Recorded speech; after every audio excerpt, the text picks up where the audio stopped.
Good morning, everyone, and welcome to our fall kickoff meeting. My name is David Arosa, and I'm one of the executive board members and president of Western Suffolk Counselors Association. I just want to thank everyone for being here this morning. I just want to get started by saying thank you so much to our wonderful co-host, Long Island Educational Opportunity Center. They have definitely helped very much with putting together today's program. I also do want to thank our speakers who have dedicated their time to being here this morning to speak to all of you. I just wanted to give some people some updates. First of all, if any of you have not had a chance to get to know us, this is the executive board that is working very closely with me.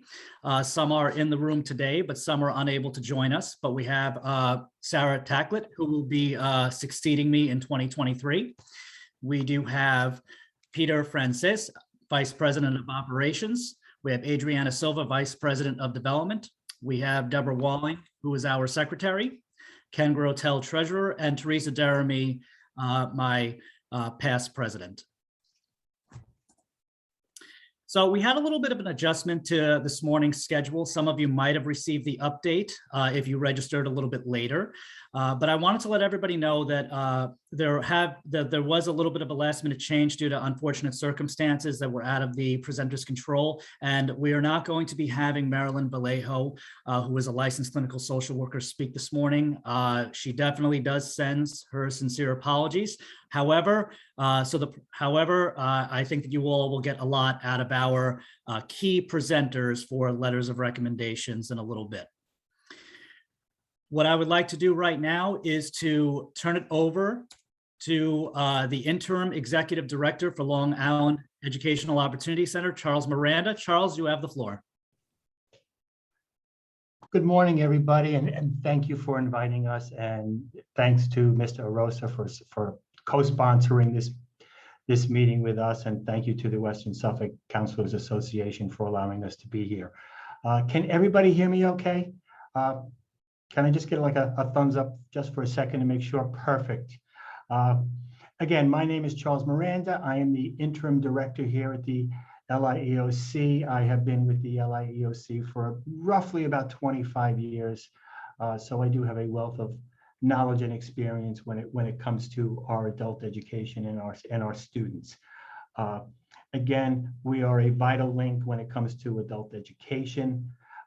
We reach all populations across Long Island. Some of the areas we encompass Long Island, literally from Manhattan all the way out to Montauk. The EOCs are part of the State University of New York. We have been around for roughly 50 years plus. We are located throughout New York State. We have 12 EOCs throughout New York State, ranging from Buffalo all the way out to Long Island. We are affiliated with SUNY. Some of us are affiliated with the City University of New York. Some of us are affiliated with System Administration, and a couple of us are affiliated with community colleges. Again, we operate and we are located in communities that are underserved. That is our mission, and our mission is basically to educate and provide career paths to those students who are underserved populations. We are currently located on the Farmingdale State College campus. We also have a location in Brentwood. Until recently, we had a location in Nassau County and Hempstead, and we look to have that available somewhat shortly in the next year or so. We also have satellite locations in some of the Suffolk libraries. Specifically right now, we have a location at the Brentwood Public Library. We have a location in the Patchogue Public Library, North Babylon Public Library, and hopefully a little further east this coming spring.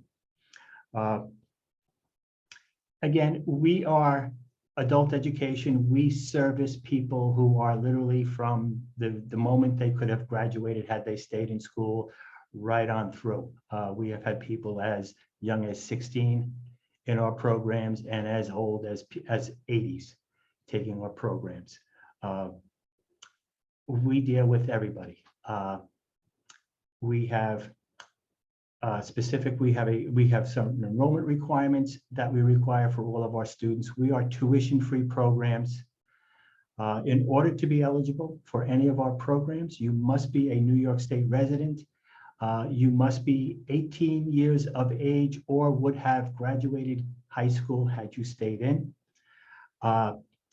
You must be what we consider educationally underserved, meaning you have less than 33 college credits.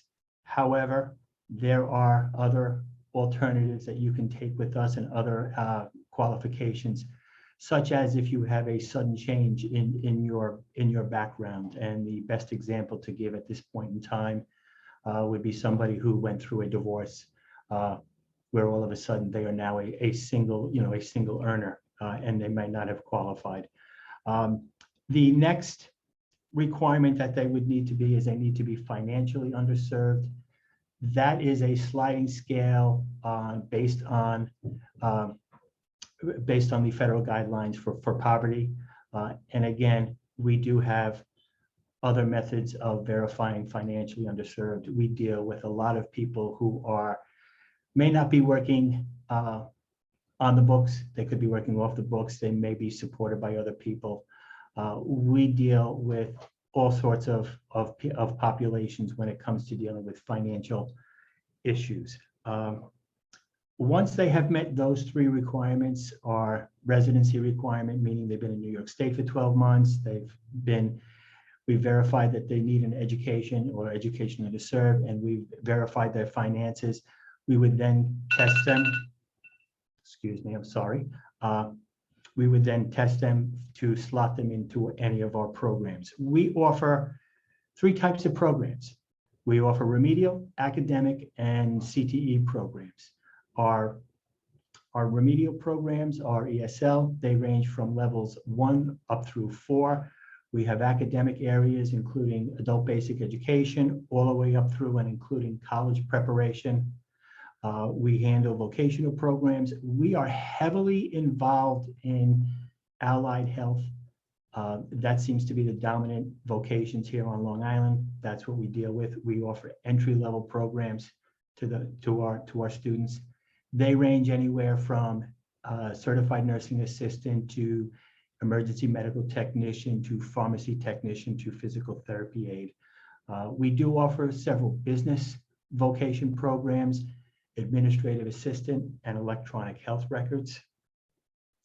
With the pandemic, it's been interesting, and we want to make sure that we share with everybody out there. We are offering three types of programs. We offer remote programming for those classes that can handle that. We offer hybrid classes for those classes that do require some in-person training or in-person, any kind of a footprint on campus we deal with. And we also have in-person classes going on. With the pandemic, if anybody wanted to come onto our campus or any of our locations, they must show proof of vaccination. It's one of the things that is required. And I am sure everybody at this point in time is dealing in some way, shape, or form with the COVID pandemic, with vaccination mandations and the like. With that being said, we do offer other services here at the LIUSC.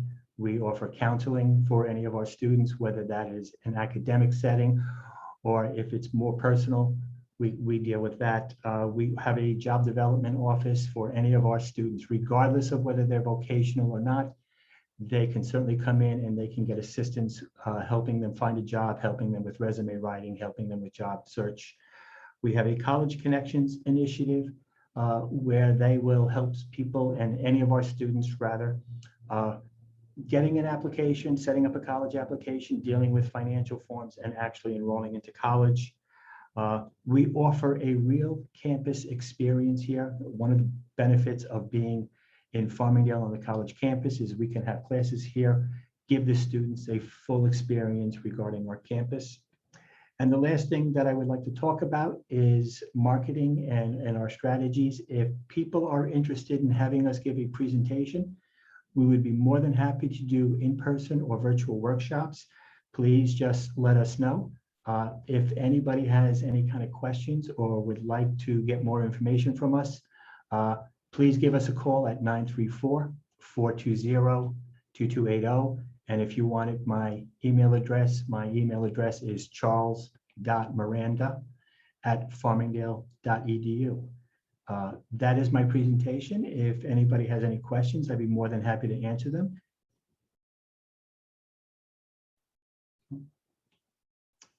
If not, I'm going to turn it over to Mr. LaRosa. Thank you so much for allowing me to speak. Everybody enjoy the rest of your day. Thank you. Thank you so much, Mr. Miranda. I really do appreciate you being here. Just before I do turn it over to my colleagues for the next portion of the morning, I just wanted to once again welcome everybody to the room. My name is David Arosa. I am the president of Western Suffolk Counselors Association, and I want to welcome all of you back to what I hope to be a new school year filled with promise, accomplishment, and great achievements for both you and your students. This past year, I've seen many across Long Island tap into each other's resources, opportunities to discover inequities, the need to advocate for students with the lack of technology resources, COVID-19 relief, and social emotional support. So I'm very excited about these possibilities to reconnect with all of you through continuous learning from one another and to build this 2021-2022 school year. So we have a lot of great things planned for you this year, and we will definitely talk a little bit about that later on. What I would like to do is to turn it over to our key speakers for the morning. We have Suzanne Miller, our Long Island admissions counselor from SUNY Geneseo, and we have Mr. Nick Marter, our associate director of admissions from Manhattan College. They're going to be discussing with all of you letters of recommendations. So Suzanne, Nick, the floor is yours.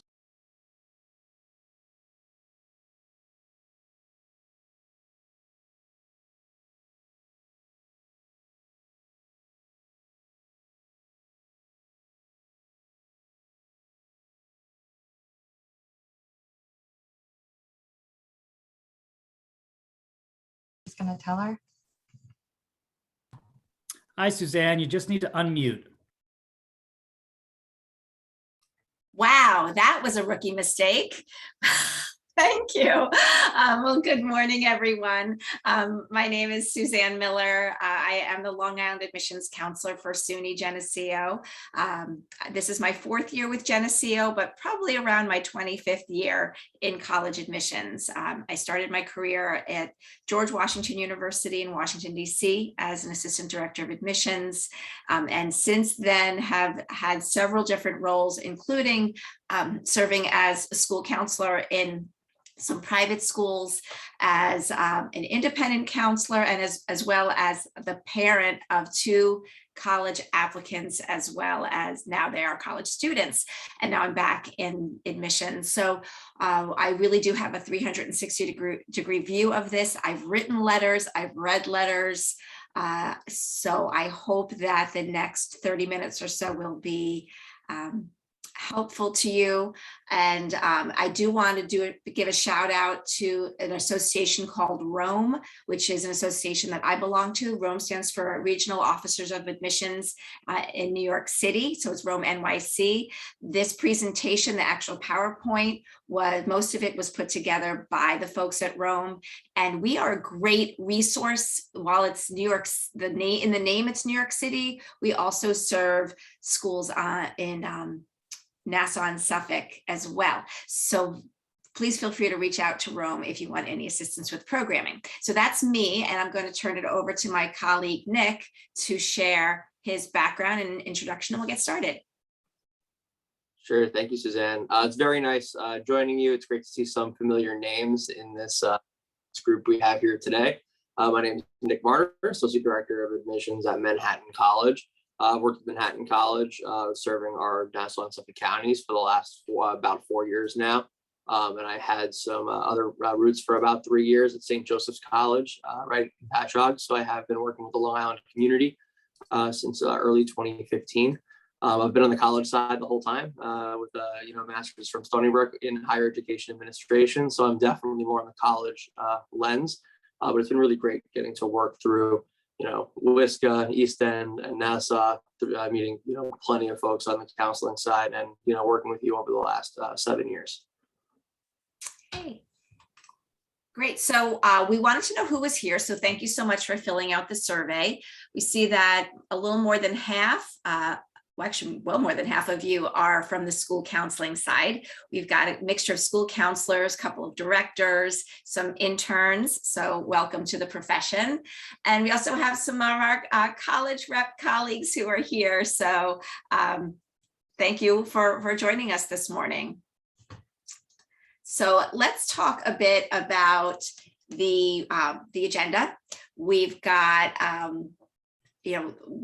letters of recommendation are incredibly important to the application as a whole. Just know that we know that you work so hard on so many different areas, and letters of recommendation are just a small piece of your job description, but it takes up so much time. So let me know that we want to let you know that we really, really do appreciate what you send us. We're going to talk about the value of it, the formats that we recommend, some do's and don'ts, and some sample questions to help get you started.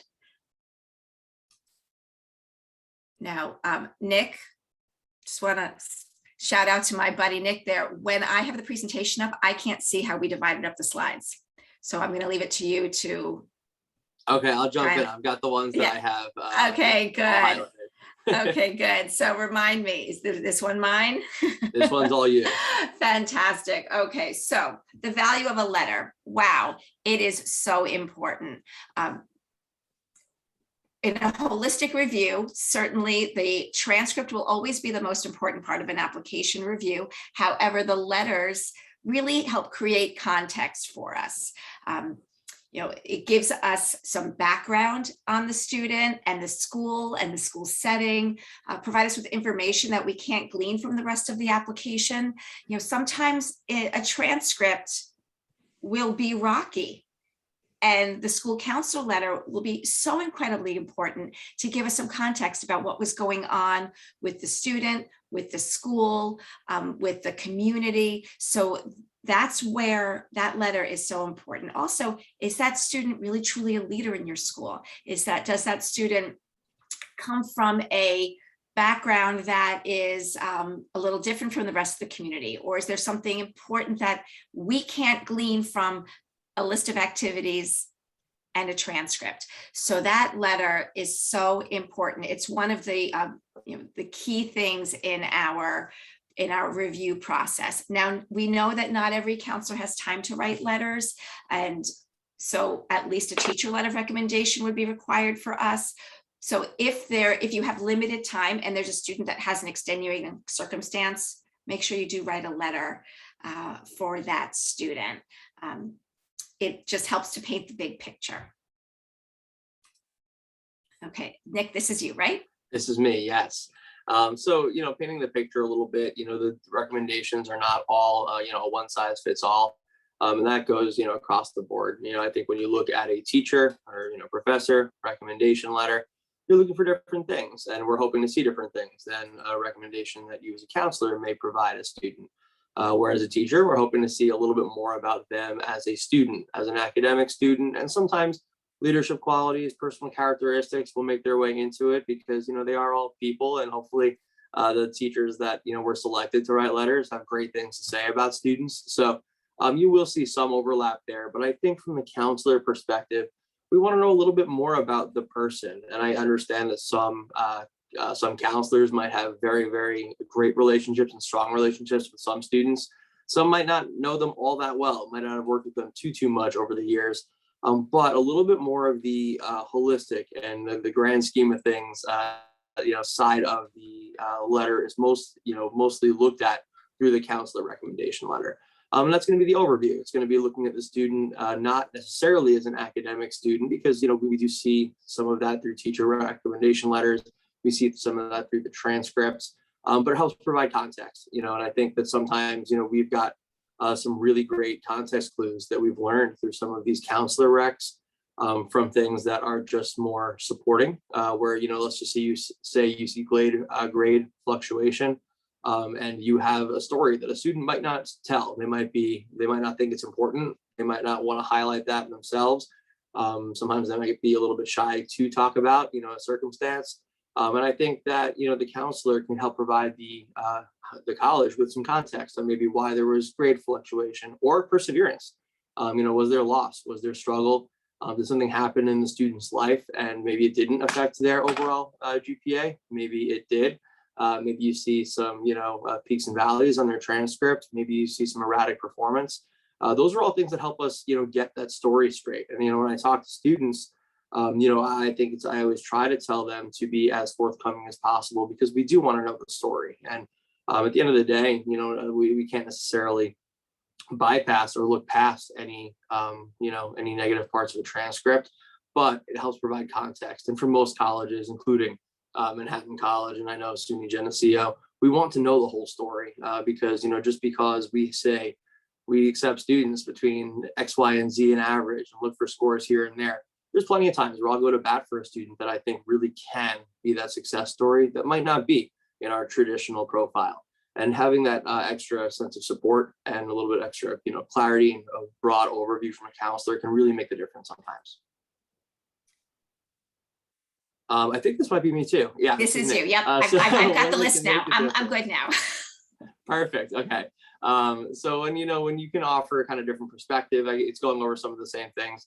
A good letter of recommendation might not make an unqualified candidate qualified, but it does open the door to additional consideration.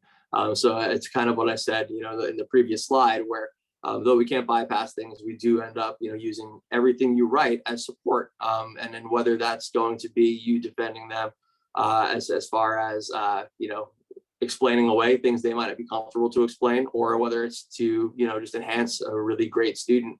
All those things really can make that final difference. And I'd like to just, sorry about that, Suzanne. One other note that I had is kind of an anecdotal, story. And this is one thing that, of course, you don't see all the time, and, we wouldn't want to see all the time. But there was a situation not too long ago where we were talking with a parent of a student. And the interesting part is nowhere on their application did the student write this parent's information. They only listed step parent and biological, one biological parent. And we were getting conversations coming from another parent. And I got a little bit of that kind of counselor's spidey sense that something might be up. And I went into their application, and the student didn't really mention anything outside of just labeling parent one and step parent. But the counselor said that there was a lot of trouble at home, and he kind of forewarned the colleges that, if there is any kind of resurfacing or poking around, please make sure you call the families listed on the application. So even those little things that you might not say, you might not be commonplace, that's something that alerted me to make sure that we are only talking to the student that, talking to the student's parents that they want, us to speak to. So, everything you do right is read, whether it's referenced right away in their application or whether it's several months later as we're looking to, enroll them as a student. Is really everything that you do right can come in handy at certain points. Yep. So the next slide is, are they read? And yes, they absolutely are read. And there is, I don't know, I haven't looked at any applications yet, but I know in the past on the Common App counselor form, there's an option to say, hey, I really would rather talk to you. Is there, so there's a box for counselors to check off saying that they would like a phone call. And I always look at that. And I've now read applications for many years, and only once has that box been checked. And the counselor was actually really surprised to hear from me because nobody else had called. And there was a stellar student, phenomenal academic student, but the counselor really wanted to provide, not in writing, but in a conversation, some extenuating circumstances with that student. So also do ask your students for permission to disclose information that might have had an effect. For another anecdotal story that I like to share is there was a student at Geneseo who had been waitlisted a few years ago. And I'm a regional counselor. I live on Long Island. I'm coming to you from my home office in Suffolk County. So inevitably there are going to be overlaps between my personal and professional. So a friend of mine called me and she said she was surprised that this student who was a friend of hers, a friend of the family, had been waitlisted. She said, even though there's, with everything that's been going on with her. And I said, what do you mean? I looked at the application. There was absolutely nothing going on.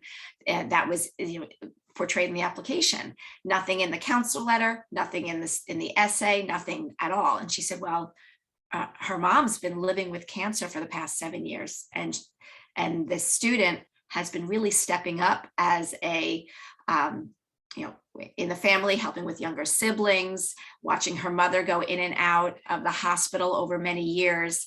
And certainly that would have had a negative effect on her grades. There was nothing in the counselor letter about it. So I would encourage you to have a conversation with your students, if you don't already, about things like that. And the story does have somewhat of a happy ending. We were able to pull that student from our wait list, and she's currently a student. But do make sure that the important stuff that is important for us to know, because applications do not exist in a vacuum.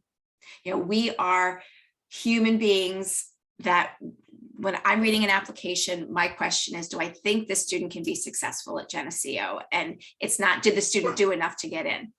Two different concepts. So the counselor letter is super important. Yes, they're read. Yes, we acknowledge that important part of the process. Okay, formats that work. We know that you have so much going on. So whatever works for you works for us. On the Common App Form Coalition recommendation form, there is a spot to just pop in a paragraph. If that's all you have time for, that's fine. If you have the time to write a full narrative with lots of examples, one thing that I know some high schools do, and this does put more pressure on the teachers, is students ask their teachers for anecdotals, or there's some kind of form that they give teachers at the end of the school year to say, hey, can you send a blurb to the school counselor? And the teachers can write a little story or a little something that they remember about the student. And then that goes in the student's file. And then the counselors can pull from those anecdotal stories to add color to letters of recommendation. That may work in some schools, might not work in others, because that's adding more work to the teachers. Or reach out to teachers for comments if they've got the time to do that. Bullet points, I know that's a common topic of discussion. Are bullet points okay? Absolutely. In fact, I've done a lot of in preparation for today. I've done a lot of research, and I've done a lot of Googling, and I've asked colleagues, and bullet points are absolutely fine. We know that some of you have caseloads, in the hundreds, and the college piece is only a small part of your responsibilities. So go ahead and use bullet points if that works for you, or maybe put in bold some things that are really important in your letters. So whatever works for you works for us. And the don'ts, let's see, is that That's on me. Go ahead. Yeah, so this is certainly not casting a wide net. I am not pointing fingers or blame, but I think it's important to talk about some of those common don'ts before we go into all the great do's. So, one of the things we want to try to stay away from in a letter of recommendation from a counselor is really restating the student's resume. If the student doesn't do an adequate job of really defining what or how important some of their, accomplishments are, they can absolutely be restated. But at the same time, if you just have a student submit their resume that they're already attaching to the end of the application, and essentially you reiterate everything they're involved in, it's not all that helpful. It doesn't really, distinguish, other, qualities about the student. Overly generic language, I know that when you write 200 plus recommendations at times, sometimes you might run out of some words, but the amount of times that we've read the first line of, it's my absolute pleasure to write a letter of recommendation for X, Y, and Z. If you want to stick away from that, I'd recommend try to use some more creative language or different formatting, just because at the end of the day, it doesn't really capture the reader if that's what they're reading from hundreds and hundreds of applications and hundreds of letters of rec. Forgetting to readdress sections of the letter that were personalized. There's been times, talking about those anecdotal stories, I've actually had a pretty big feeder school of us for us with one of their newest counselors copy and paste an exact paragraph, the exact same paragraph in introducing every single one of their students. And there's about 30 or 40 applications we received. And that, unfortunately just, does a disservice to the students because we don't know, how authentic the actual, letter of recommendation is at that point. Once you see a cut and pasted whole section of a letter of recommendation 10, 20, 30, 40 times. Most colleges will read in some sort of a territory format, where if it's one high school, there's a good chance that your work will be read by, every one of the applicants to a specific school. Offer only gratuitous praise. I think one important thing there is to make sure that, if a student is a, mid-70s student or is under profile for a school or has really erratic grade performance, to talk about how they're an absolutely excellent student doesn't do anyone really any favors because, we end up seeing the transcript and the full application elsewhere. And we want to make sure more or less we have a story and we have kind of an understanding of the student rather than blind praise. So, we want to make sure that it is customized and we know something about the student from this letter than just kind of some blind, some broad compliments across the board. When we talk about challenges, that's kind of what we spoke about a couple slides ago. We do want to know, some of the challenges students face, and of course, with their permission. But we do want to know, some of those challenges.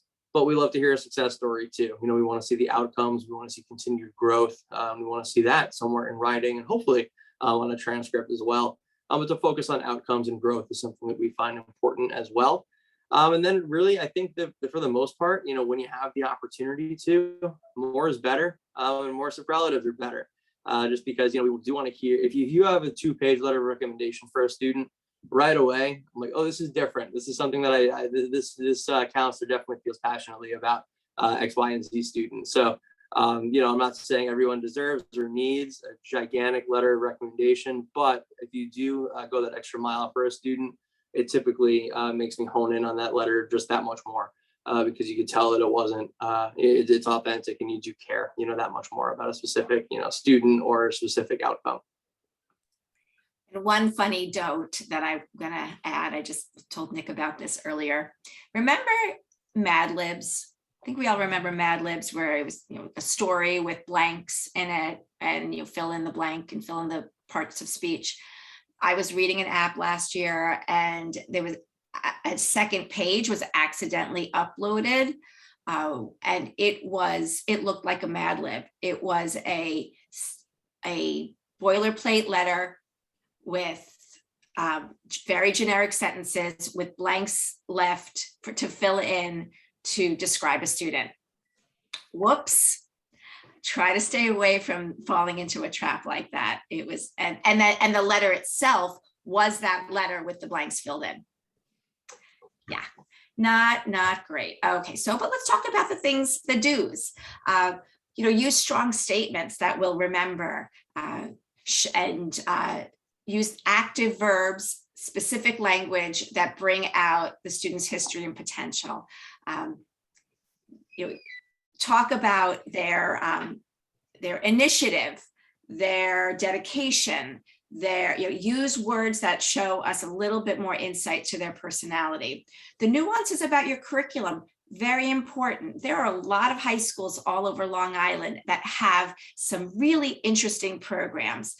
Did you adopt the AP capstone curriculum this year? Are you switching over to IB? Do you have a special program for for dual enrollment? Do you have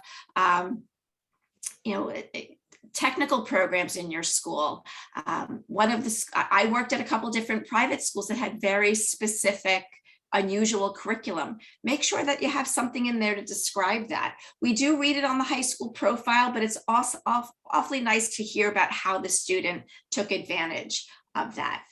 Sharing examples and anecdotes, we covered that as well. A 1-page letter or less, that would be best. I do agree with Nick that if there's a student that is just outstanding and you have to go over a page, fine, but just know that we really only have 5-6 minutes to read each application. And yeah, sometimes less, sometimes more, depending on the day and the time of year. So be as direct and concise. And then if you want us to follow up, please be honest. And be honest if you don't really know the student that well.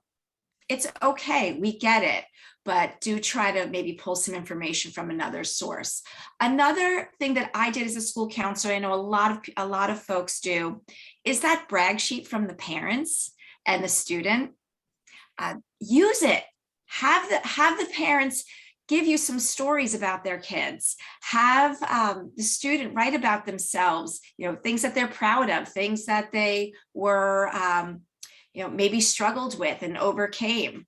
If you want to pull stuff from those brag sheets and put it in your letters, by all means, go ahead and do it. The phrase that I love is work smarter, not harder. Have them share with you. Like when I was a counselor, I had my students do brag sheets, and I got some of the best stories about acts of compassion or funny things that the students have done or hidden talents that the student never told me about. So use your resources that you have available and just be honest with us. Yeah, as to echo what Nick said, I mean, I've read many letters that talk about the brilliance of a student, and then I look at the transcript and the student's got a GPA in the 70s. That just completely negates all the other stuff in the letter, because what are we supposed to believe if that's what you write in there? Okay, let's move on. All right. Some of this might be a little bit of a review on what we talked about, but I think that, in the section of overcoming challenges and outcomes, a big thing that we need to know is, what really resonates with you about a specific student. Sometimes that grit factor, that personality, the growth, whatever it might be, those are the things that aren't necessarily captured on a student's application. The students don't tend to like to brag about themselves. When a college application might be the most useful time for them to do so. So sometimes to be their cheerleader at times could be something that's especially valuable to them if they're underselling themselves. But really resonating, character, traits, grit, anecdotes, actual, stories are important, for those kinds of letters of rec to really outcome and highlight growth. For students that might not list their activities again that well in their actual sheet in their own application, for you to sort of highlight some of their I guess like the baseball card or some of the things you're most proud of or things they should be most proud of without really restating the whole resume is something that could be important as well. Really, if some of their challenges turn into something that could be a strength later on, are they that late bloomer who might not have that impressive of a freshman year, but is always the one at extra help or staying late. Those are things again that we'd love to know. And then the path, everything, why a certain school might be really special for a student. That's something we like to see too. At a school like Manhattan College, are we potentially a good fit for the student because they don't want a school with 20,000 people? It could be overwhelming for them, and it could really not cater to their strengths or their best of their abilities. Those are all things that we like to see. Because much like Suzanne was saying, a school like Manhattan College is really looking for reasons to say yes. We're looking for reasons to, admit a student if we think they'll be successful. The last thing we want to do is admit someone who's being set up to not perform well. So all these types of things can really help, whether it's helping to pull up a student's brag sheet and to really help advocate for them, or just to help us identify fit and why you think that a certain school or setting could be important for them. Okay, so here's the $1 million question. How in this world of COVID, in this time of COVID, how has that changed the process of writing letters of recommendation? First of all, you remember that this was a human experience that we all went through. I mean, we were all working from home for quite a while. We were all dealing with the shift in remote learning, remote recruiting. So we get it. And we know that, like, for example, this year's seniors, they really only had a year and a half of regular high school. And we get that. So when students don't have a lot of activities on their resume because there just weren't activities available, we get it. I was talking to a student the other day who had, an outstanding student who had presented at a science fair in 9th grade. She had done some research and presented at a fair. And she was so nervous because it only was in 9th grade and it didn't show that she presented in 10th or 11th, and now she's a senior. And I said, well, was there even a science fair to present at? She said, no, it was all canceled because of COVID. I said, we get that. So while there's no need to restate, well, the world shut down and so did that, but you can be specific and say, this student probably would have done X, Y, and Z had there been the opportunity. It's okay to say that. We also know that not everybody had the best situation at home to manage remote school life. We know that not all families had, not all students have their own room. Not all of them have a quiet place to do their work. Not all of them have consistent and reliable Wi-Fi at home. So if you're working with students who maybe had some kind of difficulty like that, absolutely put that in the letter. Absolutely let us know that this student had to share a laptop with their mom or dad, and they had to wait until their mom or dad was finished with work before they could get to their work. And we get it, but we won't know it unless somebody lets us know. So giving us some insight to maybe the home life was a struggle. Sometimes, I really worried about students this year who don't have a safe home life, and they were in their homes with their families that maybe weren't a great situation. Maybe it wasn't a safe situation, or maybe it wasn't ideal, or maybe they're sharing their home with lots of people. Please let us know how that went for them, if you're privy to that knowledge. For a lot of these students, we know that school is a safe place for them. And if they didn't really have that safe place to go to, that had no doubt had an effect on their academic achievement over the past 2 years. And we've already kind of addressed these other things, bring light to the unique challenges for each student, bring light to the unique achievements. I was at a school yesterday, and there was a student I was meeting with who was sharing with me how over the pandemic, while he was home, he's always had an interest in music, but he just started writing music, and he got really good at the guitar and started uploading videos to YouTube and Instagram, and it just became a huge passion. And he said, he's like, I hate to say that, I don't say that I'm happy that this happened, but this gave me the time to kind of shift my activities.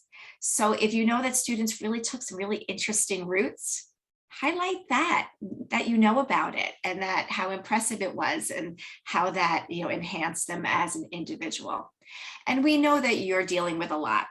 So you can even say, this letter has to be short because of X, Y, and Z. And if you want more info, let us know.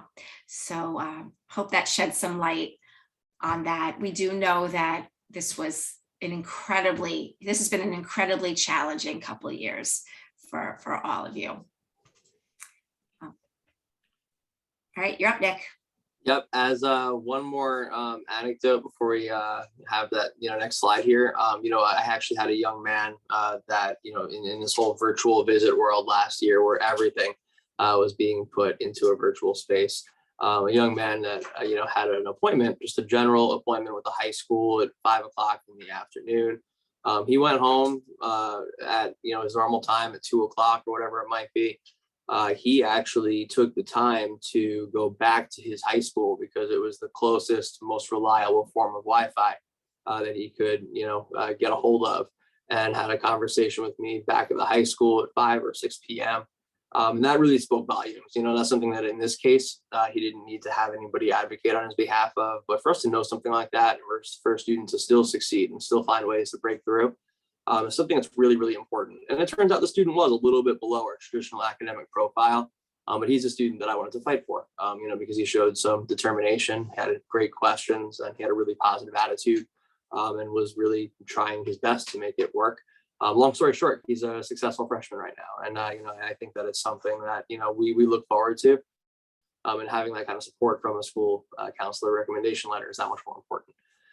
But I'm not going to read all these out. I think this is a really great slide for anybody who ever kind of has some sort of a writer's block when it comes to a student and what to say and what to elaborate on.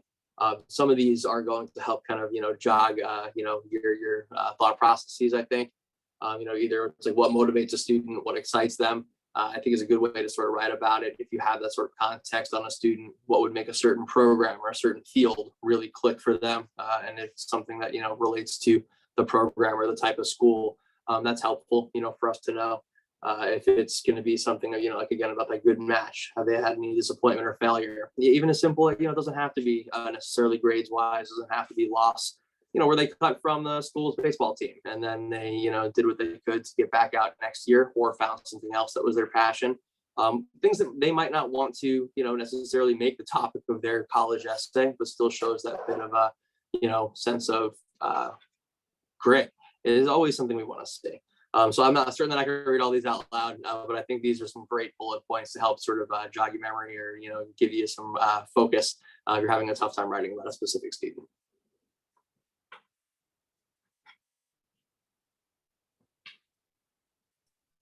Okay, and here are just some examples. Again, we're not going to go through all of them. Feel free to take screenshots. I think also the presentation will likely be available to everybody. I like these examples because they are to the point. They're very personal. You don't have to be an amazing writer. Look at the second paragraph. Short, quick sentences. I really love this kid. He's smart. He's funny. He's driven. You can just speak from the heart and get it out there. I've read some letters that are very flowery and full of incredible adjectives and tons of hyperbole. And it's more of an exercise in the counselor's writing ability rather than getting down to the meat of it, of this, what makes the student who they are. So these are just real. To me, these read as very real and telling, descriptions of students. So yeah, these are some great examples. Interesting person. Look at all the different words that are being used. Passion for reading, writing, creative expression, talented literary critic and poet. These are like hard-hitting examples rather than just saying wonderful asset to our school, a leader in our school. Give us some examples. And remember, it doesn't have to be flowery. It can be a list of bullet points. It can be short and sweet and to the point. Remember, we're not looking to admit you, we're looking to admit the students. So if your writing isn't that great, that's okay. Just get the points across. That second one in particular, I absolutely love. Yeah. We're reading 2,000 applications sometimes or close to it a year. Seeing those quick 2 or 3 word sentences really draw your eyes immediately to it. And it takes away some of the biggest things. Yeah. He's, got a personality, he's driven, he's smart, and it really hits home those points quickly and effectively. Yep. When years and years ago, when I was an admissions officer at GW in DC, I saved this counselor letter. I still have it in my files. I don't have it in front of me. But this letter, I kid you not, started out with, Bob is an average student with an average record, average activities, and a good attendance record. What's wrong with that? Nothing. He played on some teams. He was courteous and polite. He'll be fine in college. The end. I could not believe that that's all this counselor wrote about this student. Fine, I think you all can be a little bit more creative than that. So don't be like that counselor. That letter was unbelievable. Give it a little more effort than that. And I know you will, because I actually haven't seen a letter like that since, and that was many, many years ago. So yeah, these are some good examples. Okay, and here's, oh, I'm on the wrong thing. Here we go. And here are a few more good examples. Just take a look at them.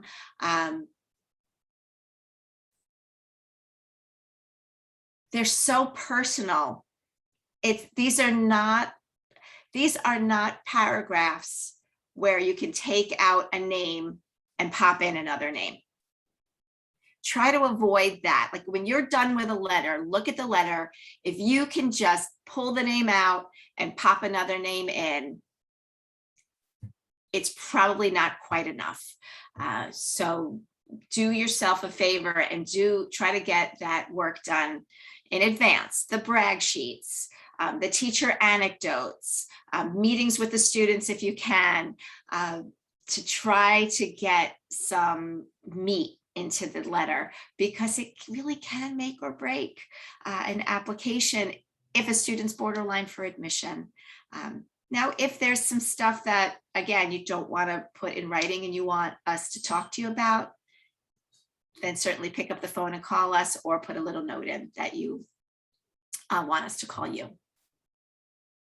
And just one other jumping point, in the third paragraph there, or the third, example on this sheet, I love the line, he's coming to his own as a student, becoming comfortable with his own learning style, conscious of his unique needs and strengths. That probably lets us know that he's not a 98 student. I mean, it probably means that he needs to really push himself to achieve. And I think that's incredibly important if the counselor realizes that the student, might not have that innate go to sleep, not really do any studying, have that ability to have the 97 GPA. And the student instead has recognized that they maybe do need more support or more help, and still are, they're recognizing that and, succeeding anyway. I think that's a really great way of saying that, despite poor grades or despite a rough start, it really helps us understand some more context there. Right, and especially for those students who have a transcript that's a little bit rocky, maybe 9th grade was a little rough and the overall GPA does not tell the whole story. Definitely address that. Very, very, very important.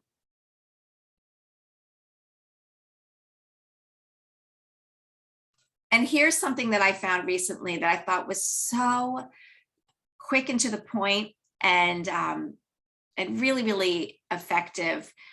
This is from the Reach Higher organization. If you haven't heard of it, I encourage you to look it up. It's a nonprofit organization that supports educators, and I thought that this was a really great list of advice. Colleges value candor, not perfection. Yeah, not every student is a stellar student, and that's okay. Not every person is a stellar person. We all know that. Templates are convenient but counterproductive. The form letters. Don't play Mad Libs with your letters of recommendation. Anecdotes outshine adjectives. Tell us stories. We love it. We love specific stories of the student's experience in your school. The acknowledgement of COVID-19 and context is crucial. I use this phrase all the time. It's not about pity. It's about context. If there was stuff that was going on in the student's life, let us know about it. It's not so we can say, oh, poor kid, let's give him a chance. It's, oh, wow, look at how they persevered. Look at how they overcame, or looks like they're still on their road to overcome. And are they ready for our college experience? Because we want to set students up for success. We want students to come to our school and achieve and grow. We don't want students to be, to struggle. So this, I believe, is a great, just a great quick tip. So, and that pretty much concludes our presentation. So if there are any questions at all, please feel free to unmute your microphones or pop them in the chat. And I'm going to put our information up again on the screen. If any of you have any further questions at all, there's our contact information. I'm regional, so I live locally. Nick's school happens to be kind of local-ish. So we're available. So I want to thank you for your time and attention. I hope you found this informative. I had a question. Yes. So I am currently an intern working in Copiague High School. Mm-hmm. My supervisor requested that I help write letters of recommendation for her students. But in my status as an intern, would that affect the application process? Because I am not a licensed counselor yet.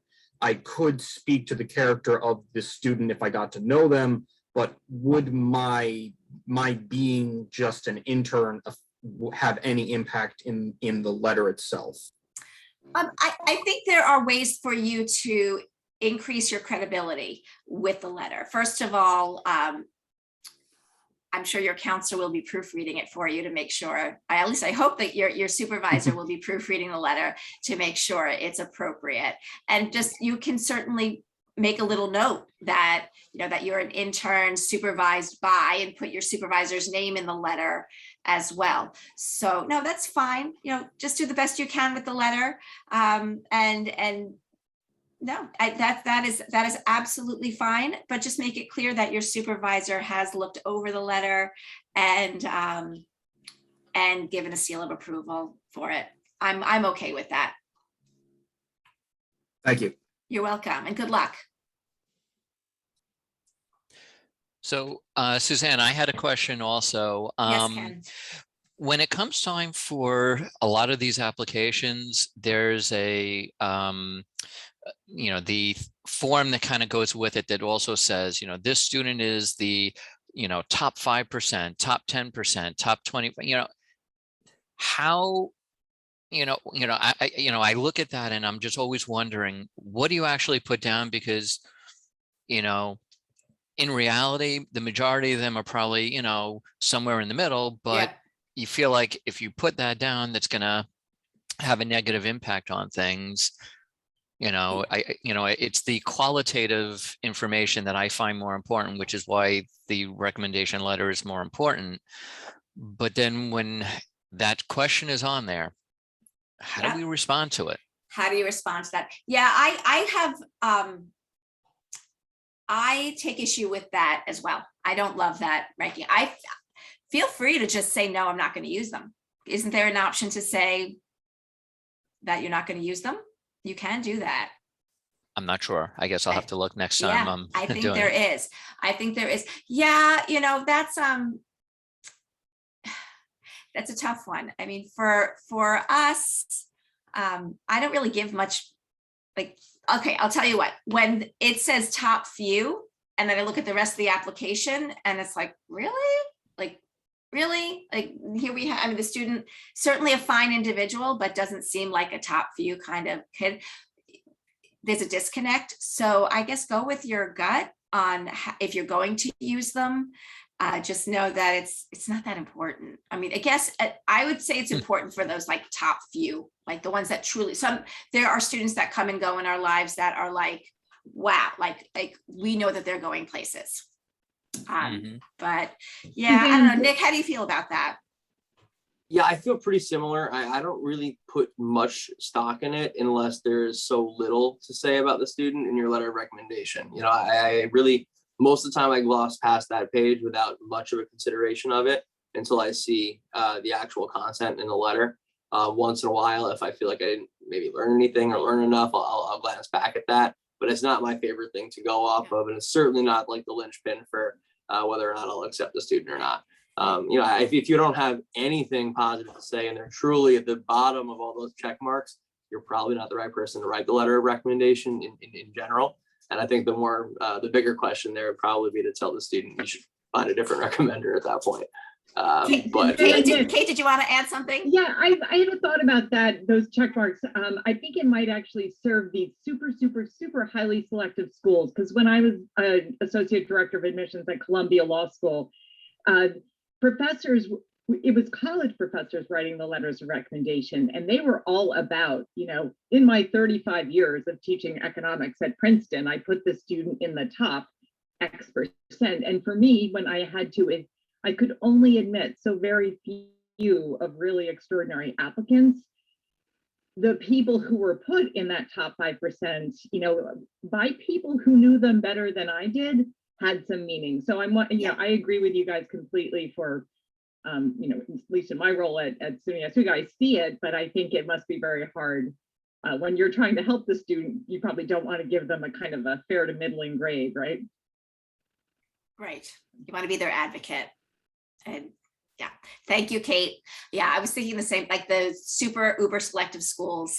Yeah, but for the vast majority of us, it's not that important. Any other questions that we can help you folks with?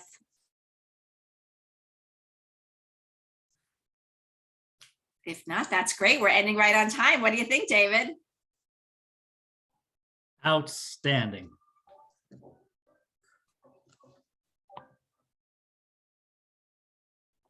All right, so moving along, everyone, thank you to Nick and to Suzanne for being here. That was a wonderful presentation. I know I missed part of it because I had to step outside for a brief moment, but I do look forward to seeing the rest of the recording. So bravo, thank you. With that said, I'm just going to share screen quickly again with everybody. I'm going to ask everybody to, one, I'm also going to be launching a poll right now just so I can get some feedback from everybody.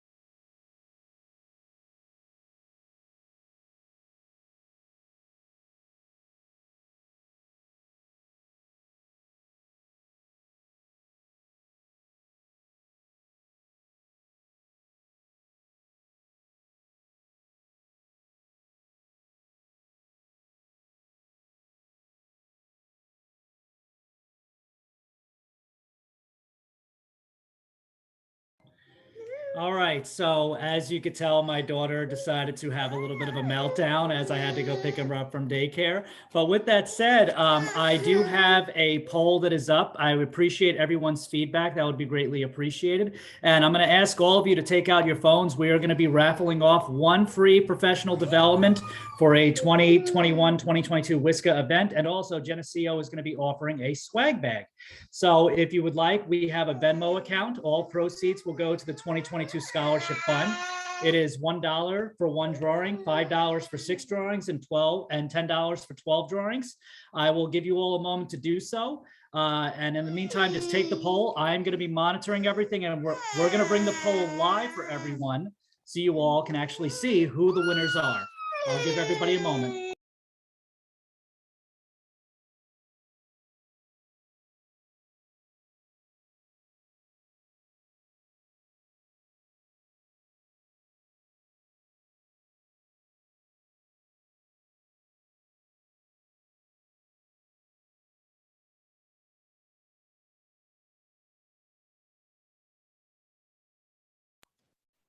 I have to say, it's amazing what happens whenever you provide them food. Then they calm down.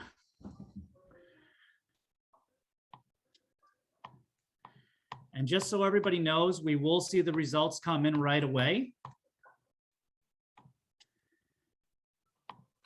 All right.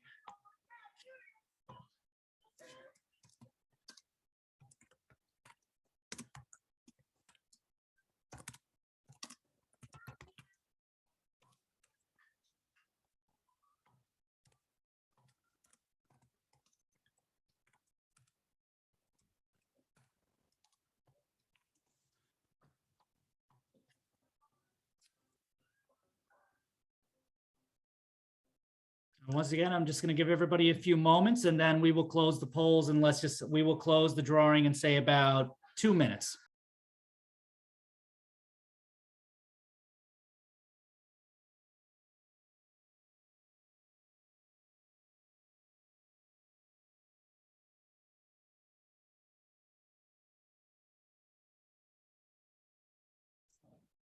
And everyone remember that the funds that we do collect do go towards scholarships. This year, we were able to give out several scholarships to students, and they really appreciated, especially during the time of the pandemic, they were really appreciating the ability to be able to have, any extra help that was, coming towards paying their tuition. I still keep in touch with some of the students that had earned some of those scholarships.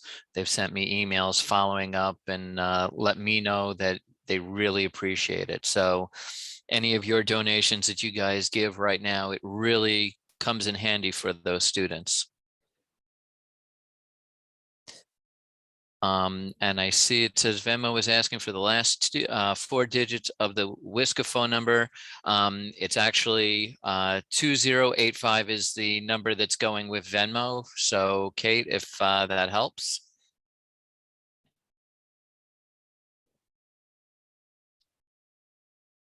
Unless if that's your, Venmo number that was going. Oh, good. Perfect. Great to hear.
All right, we're just going to give everybody another 60 seconds and then we'll go along. We're getting some wonderful donations, so thank you so much.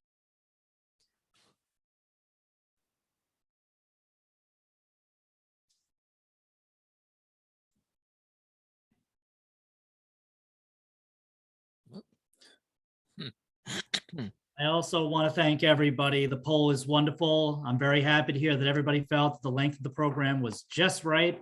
Great, good, excellent. And of course, I'm very happy to hear that some of you are very interested in joining our council, which I will be providing more information shortly.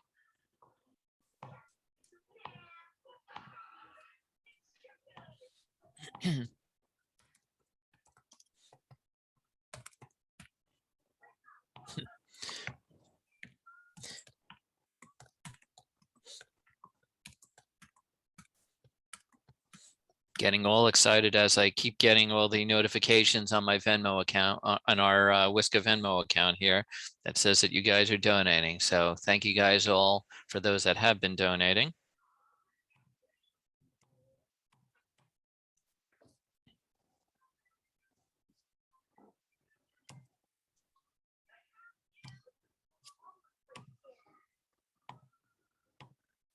All right. What I'm going to do is I'm going to stop share quickly. And I believe, oh, okay, we just got one more. Let me just enter this in. All right. Thank you so much, all. You all are amazing.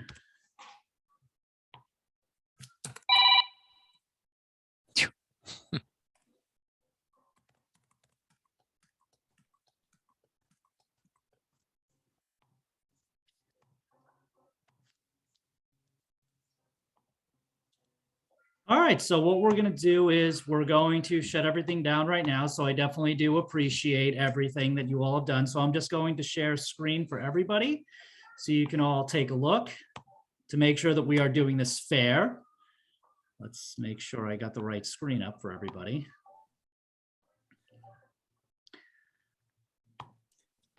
And Dave, are you getting all the last second ones that I'm getting in here on the Venmo? I believe I am, Ken. Let me just double check and make sure the last one that I got. Okay, Mimi, thank you so much. I see Yep. one that just popped up. All right, I believe that that's the last one that I got. All right. All right, so let me just enter this quickly.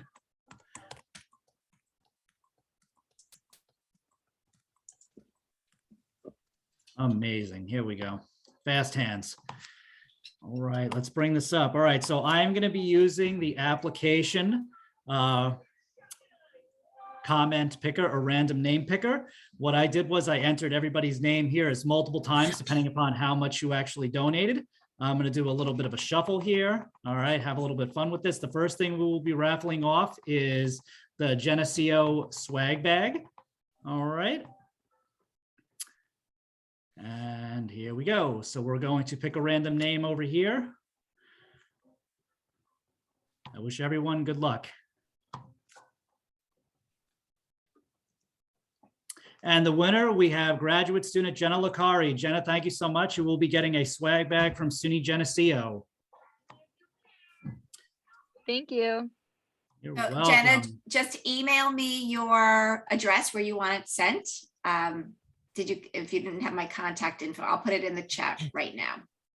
Okay, I have it. I wrote it down. Oh, wait, great. So just send me an email and I'll get that out to you. Perfect. Thank you. You're welcome. What I'm going to do is I'm actually going to take a screenshot of this. There we go.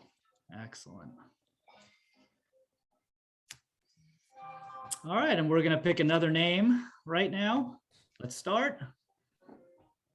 And and Heather Delano. Heather, you are the wonderful winner of one professional development free opportunity to attend a 2021-2022 WSCA PD event. So thank you so much, Heather. If you Thank could you. also, Heather, send me your information, I'll make sure that I will send you the information as well. Okay, thank you. Thank you. And thank you all so much for the donations that we all did receive. Ken, could you just give me a total of how much we actually gained from the scholarship this morning? All right, so let me just refresh just to be sure. So 10, 20, 30, 35, 45, 50, 60, 65, 70. So it looks like we gained $70 today. So thank you guys. We just got $70 more for our scholarships. Yes, thank you all so much to our winners as well. Your contribution is greatly appreciated. All right, so I just want to have some closing remarks for everybody. I just want to, first of all, thank everybody for being here this morning. Just for some upcoming events, our fall virtual college fair hosted by WSCA. For all of us school counselors that are out there and for students, the registration did open already for students and counselors to register. The website will become available for everyone to see which representatives will be present on October 4th, which is this upcoming Monday. And the website will be available for students to gain access to all this great information that the college reps will be providing up until November 30th. There will be a live action where students will get a chance to meet with representatives on those respective following dates and times. And everything is in Eastern. For the Long Island Counselors Annual Conference for LICAC, it is going to be held virtual. It is Rebuilding Your Professional Toolkit. It is held on Friday, November 12th. That is sponsored by our East End colleagues, our Nassau colleagues, and also, of course, WSCA. The event will be between 9:30 to 2:15. They have 3 different workshops that will be available. More information will be provided soon on our website. And our holiday happening, we have secured a location for Flower Field celebrations in St. James. It'll be on Monday, December 6th from 4 to 7 p.m. Right now, the council has decided that we're going to be charging $20 for a counseling professional. If a counseling professional member would like to bring a guest that is not eligible to be a WSCA member that is outside of the field, we will give 2 for $35. And then if you are a non-member, you can pay $45, $20 for the actual event and $25 for the membership. The sponsors are Malloy College, so very soon we will be sending out the flyer so everyone can sign up. We're limiting the seats though. There's only going to be 60 seats available, all right, due to the limitations because of the global pandemic. So please do, make sure you register as soon as possible. You'll be receiving more information soon. I know that I took a poll to ask everybody who might be interested. We do have some open positions with the council. We are looking for a director of guidance rep. We are looking for a high school counselor representative, elementary school counselor representative, graduate students. The preference would be to try to find somebody that might have just started their graduate school career to try to keep them on the council for 2 straight years.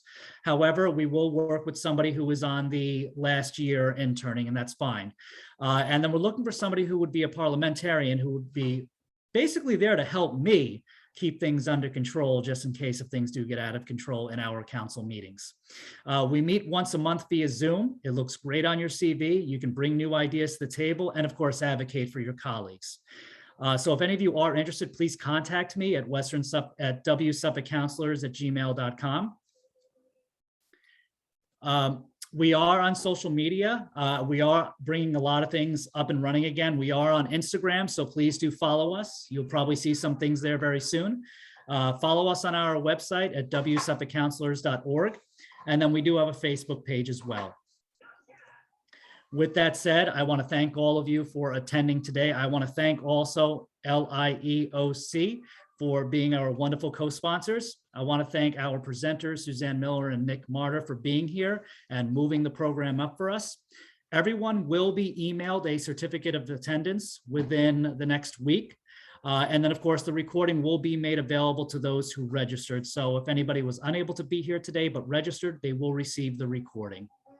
So once again, thank you all so much for being here. I really wish you a wonderful Friday and an even better weekend, and we look forward to seeing you at future events.